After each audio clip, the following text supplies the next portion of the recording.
everyone, Pratima here. So today I have the all-new Infinix Zero 45G. It has launched in India for some 25,000 rupees after all the bank discounts, and for that price, I believe the Infinix Zero 40 has a lot to offer. Just like last year's Zero 30, this year's Zero 40 also brings some of the cool camera features that are mostly only found on flagship phones, making it one of the most interesting mid-range phones this year. But first, let me talk about the design, since I really think Infinix has done an A+ job with the design this year. Just look at this violet garden color option that I have here. It looks quite elegant and also feels so nice when I'm holding it, which is all thanks to the Gorilla Glass back and the curved sides. It's a little bottom heavy than I expected, but besides that, I must say this is an incredibly well-made phone. And I like how Infinix has included an official IP54 rating to handle some light splashes and IR blaster to control your TV and other home appliances. Infinix even ships this gorgeous grippy case inside the box itself, which is very neat, and like the design, the Infinix Zero 40 also brings a fantastic OLED display as well.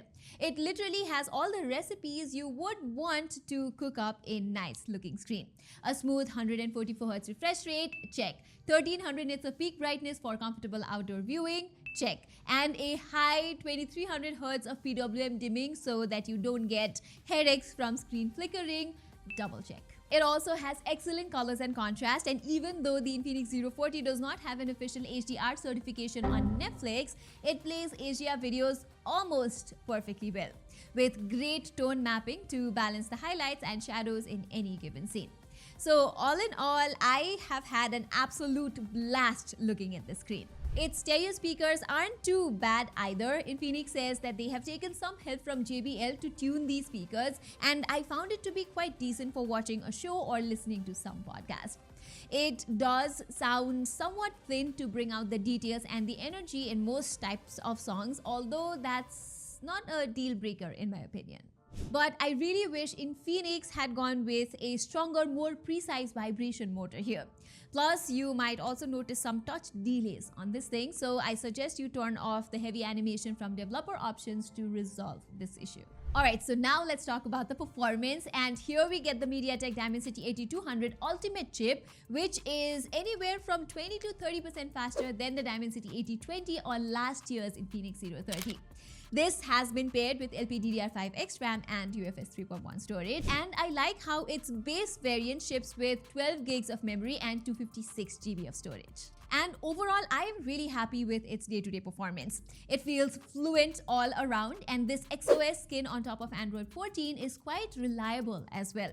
There are a bunch of bloatware apps that come pre-installed, and the overall design here is not as refined as the one you get with OnePlus or a Samsung phone, but again, that's not a deal breaker. By the way, you also get some interesting AI features on device here, like AI eraser thing that lets me get rid of anything that I don't want in a photo, a ChatGPT backed voice assistant called Folax, and AI wallpaper, which is exactly what it sounds like.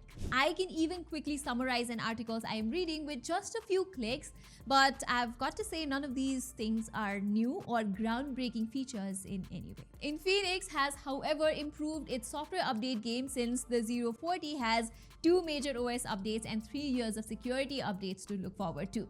But I just hope Infinix will also work on delivering timely updates this time. Anyway, for gaming, this phone does not support high FPS gaming yet in both PUBG and Mobile Legends, which is weird because Infinix's own gaming focused phone, the GT20 Pro, has the same exact MediaTek chipset, and that one supports 120 FPS gaming.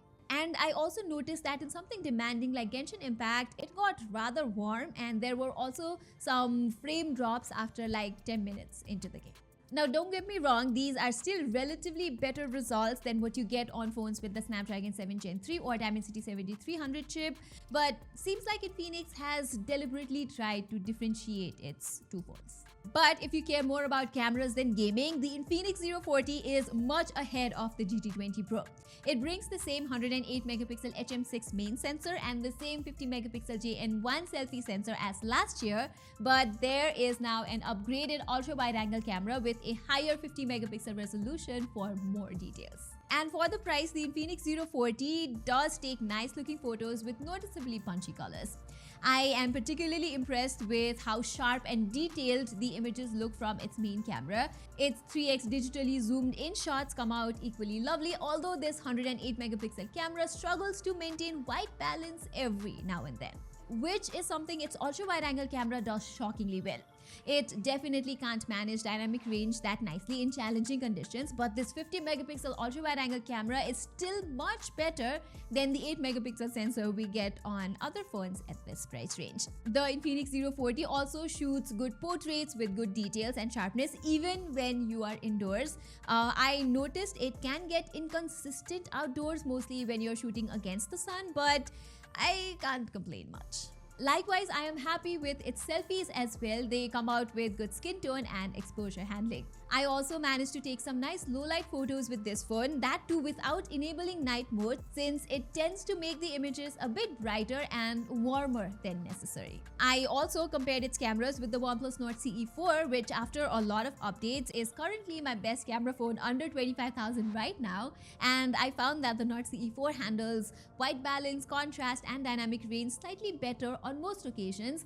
But where the Infinix Zero 40 is street ahead is in the videography department. This guy can now shoot 4K 60fps videos from all of its 3 cameras, making it the only phone in this price range with this particular ability. So that's one of the reasons why Infinix is pushing vlogging so hard here. However, I must tell you that its 4K 60fps videos aren't that suitable for vlogging because the videos turn out simply a little too wobbly in this mode. Even the ones from the main camera, which has optical image stabilization. It takes care of things like exposure handling, dynamic range and audio pickup pretty well, so if you're serious about vlogging, you will still want to get a decent budget gimbal with the Infinix Zero 40. The 4K 30fps videos are a notable step up when it comes to steadiness, especially once I switched to the ultra steady mode that engages electronic image stabilization. I am still noticing some movement jitters at 4K 30fps, but with a steady pair of hands, you should be able to get nice videos at this frame rate. Oh, by the way, I can also switch between the main and the ultra-wide-angle lens when shooting videos on this thing. Alright, switching over to the front, you can shoot at 4K 60fps yet again, but the footages are not very stable. The exposure management is good enough, but then again the footages come out shaky. So turning to the 4K 30fps option, you get the ultra steady mode here, but even so the stabilization does not improve much, even though the footages come out a little cropped. Okay, so what's left? Oh yes, the battery life. So with its 5000 mAh battery, I have easily been getting 6.5 to 7 hours of screen on time on average here.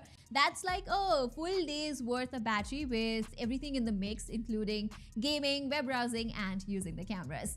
And unlike how the Infinix Zero 30 had terrible overnight battery drain, I am happy to report that that's not a problem with the Infinix Zero 40. And it fills up pretty quickly too. Infinix has downgraded the charging speed from 68 watt to 45 watt this time, but 1 to 100% in 1 hour, that's not bad at all. There's even a bunch of different charging modes that you can choose from, while it even supports 20 watt wireless charging now. So all in all, the Infinix Zero 40 is a fantastic phone under 25,000 rupees that gets a lot of things right.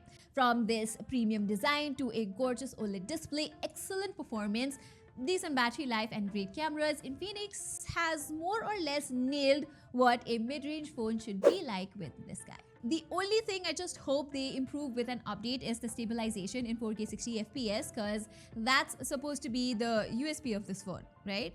So everybody, that was all for my full review of the Infinix Zero 40 5G. Do let me know in the comments what are your thoughts on this device, and while you're there, don't forget to subscribe to our channel and hit that notifications icon. Till then, I'm Pratima and thank you so much for watching.